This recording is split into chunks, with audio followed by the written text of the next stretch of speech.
મહેસાણામાં વિકસિત ભારત સંકલ્પ સંમેલન યોજાયું. વડાપ્રધાન નરેન્દ્રભાઈ મોદીના સંકલ્પને સાકાર કરવા સંમેલન. પ્રબુદ્ધ નાગરિકોની ભાગીદારી નિયોજિત કરવાના આશય સાથે સંમેલન. પ્રભારી મંત્રી પ્રવીણ માળી અને અન્ય અગ્રણીઓ ઉપસ્થિત રહ્યા. આ કાર્યક્રમમાં વિવિધ સંકલ્પ લેવામાં આવ્યા. બરાબરનો સૂત્રો જાળવી રાખેલા છે કે એને કરોડો લોકોના મુખ ઉપર હાસ્ય રહે એની ચિંતા કરી છે. અનેક લોકોના જીવનમાં સકારાત્મકતા કેમ રહે એની ચિંતા કરી છે અને એમને દેવ ઉપર ભરોસો રાખવા નથી છોડ્યું. એટલા જ માટે કહે છે કે વિકાસ પણ અને વિરાસત પણ.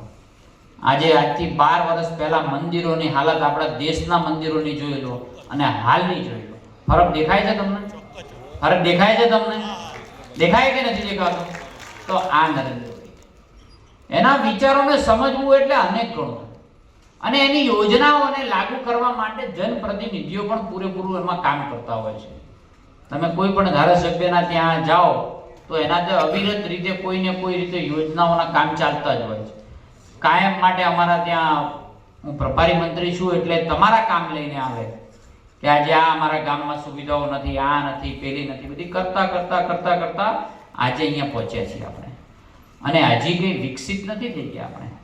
આ તો વિકસિત ભારતનો સંકલ્પ છે કે આપણે વિકસિત ક્યારે લક્ષ્યાંક કર્યું છે? 2047માં. હું અનેક દેશોમાં ફર્યો છું અને દેશમાં ફર્યા પછી એમના જે ડેલિગેટ્સ હોય, જે હાયર ઓથોરિટી હોય, એને પૂછીએ કે તમારા દેશની મુખ્ય સમસ્યા કઈ છે? જે વિકસિત દેશો છે એની વાત કરું છું. અમેરિકા જેવા દેશ, ઓસ્ટ્રેલિયા જેવા દેશ, યુરોપિયન કન્ટ્રીઓ, એને પૂછીએ તમારા દેશની સમસ્યાઓ કઈ? તો એ કે અમારે ન પાણી, પૈસાની કોઈ કમી નથી, બધા સેલ્ફ સસ્ટેન્ડ છે દરેક નાગરિકો. તો પૂછીએ કે ભાઈ શું તકલીફ છે? તો કે અમારા દેશની મુખ્ય સમસ્યા એ છે કે અમારા લોકો વધુમાં વધુ આત્મહત્યા કરે છે. તો હું પૂછું કેમ? તો કે અમારી જોડે બધું જ છે પણ અમારી જોડે આધ્યાત્મિકતા નથી. અમારી જોડે બધું જ છે, અમારી જોડે ભગવાન નથી. અમારી જોડે બધું જ છે પણ કોઈના ખભે માથું દઈને રડવું હોય તો એ ખભો નથી. ત્યારે આપણને એમ થાય કે આપણે તો નસીબદાર લોકો છીએ કે આપણે ભારત જેવા દેશમાં જન્મ લીધો છે.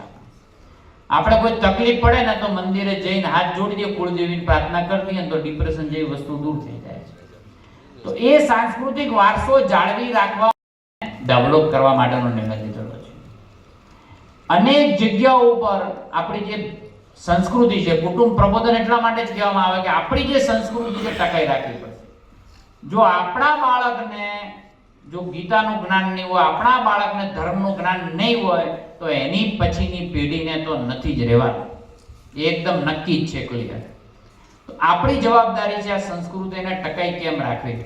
કારણ કે 47માં વિકસિત થઈ જઈશું આપણે કે કોઈ રોડ રસ્તા આ તે કશું બાકી નહીં હોય, જાતે બધા કમાવતા હશે. પણ જ્યારે આ સુખ નહીં હોય ને પરિવારનું, ત્યારે જીવન જીવવાનો પણ કોઈ અર્થ નહીં. એટલે આપણે વિકસિત સાથે સાથે આપણો સાંસ્કૃતિક વારસો પણ સારી રીતે જળવાઈ રહે એ જોવાની જવાબદારી આ પ્રબુદ્ધ નાગરિકો બેઠા લોકોની છે. આ હું બરાબર કહું છું? આ બરાબર કહું છું? નહીં તો પછી એમ કે આ તો આવે ને કે જતા રહેવાના છે. પણ ના, એની નરેન્દ્રભાઈ ચિંતા કરી છે. આપણે સૌ ગુજરાતને વિકસિત બનાવવું છે. ભારત વિકસિત થઈ જાય ગુજરાત બનવું જોઈએ. ગુજરાત વિકસિત થઈ જાય તો આપણું મહેસાણા બાકી રહેવું જોઈએ. મહેસાણા બાકી. તો એને પણ ભારતની સાથે સાથે વિકસિત મહેસાણા બને એ દિશામાં ચિંતા કરવી. તમામ જેટલા પણ સેક્ટર ચલમ બનાવે તો જે પીવે એનું બળદ અને મારું એ બળદ. હવે તું માટલું બનાવે, મારું પેટ ઠરશે ને જે પાણી પીશે એનું એ ઠરશે.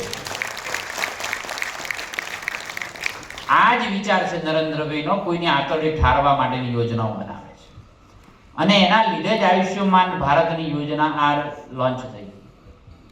80 કરોડ લોકોને અનાજ આપવાની યોજના એ જ છે. અનેક તકલીફો પડી, કેટલાક લોકો સાથ આપ્યો, ના આપ્યો, પડી જ છે તકલીફો.